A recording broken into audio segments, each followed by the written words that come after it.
In Jamaica, the report detailing the events that led to the collapse of the financial sector in the 1990s has been languishing, and the opposition Jamaica Labour Party JLP says that's unacceptable.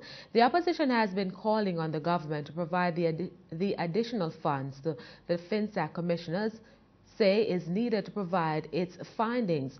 Opposition Senator Dr. Christopher Tufton argues that the FINSAC report is critical to understanding what led to a very difficult chapter in the country's history. He says the findings are also important to the overall reform of the financial sector. We are still uncertain.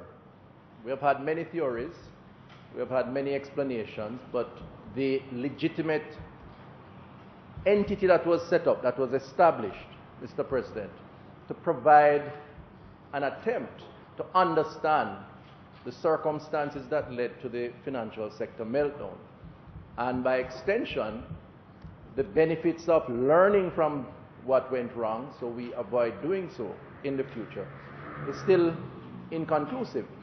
And to my mind, if we are going to reform the system, which this forms part of, by allowing the central bank to have greater authority, greater power for oversight, then those reforms should flow from some policy position.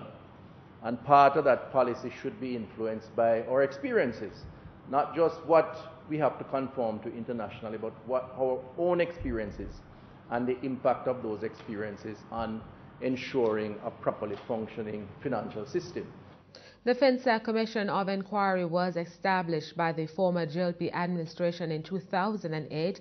The commission began sittings in 2009 and was expected to last for 6 months. However, at the end of 2011, the commissioners did not produce a report. The commissioners have been demanding an additional $10 to $20 million to publish its findings. However, the government insists sufficient funds were already presented to the commission.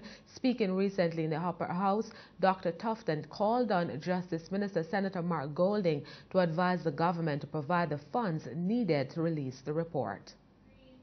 So I want to use the opportunity, Minister, to make the call to the government, through you, to revisit the FINSAC issue.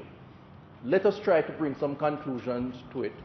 If for no other reason, to inform those who will be placed in the position to provide personnel capacity oversight to ensure that the legislation that is being proposed today, which I support, can be administered in a manner that is as efficient as possible to achieve the ultimate objective of not getting back to where we have been in the past. In response, Justice Minister Senator Mark Golding conceded that it's unfortunate that the FINSAC report is not completed. It is very unfortunate what has happened in relation to that FINSAC inquiry. The commissioners were engaged, contracted, and have been paid. A great deal of time was spent, testimony was given, but they have not produced a report. And they have been arguing that more funds should be made available for that purpose. The Ministry of Finance has been seized with that issue.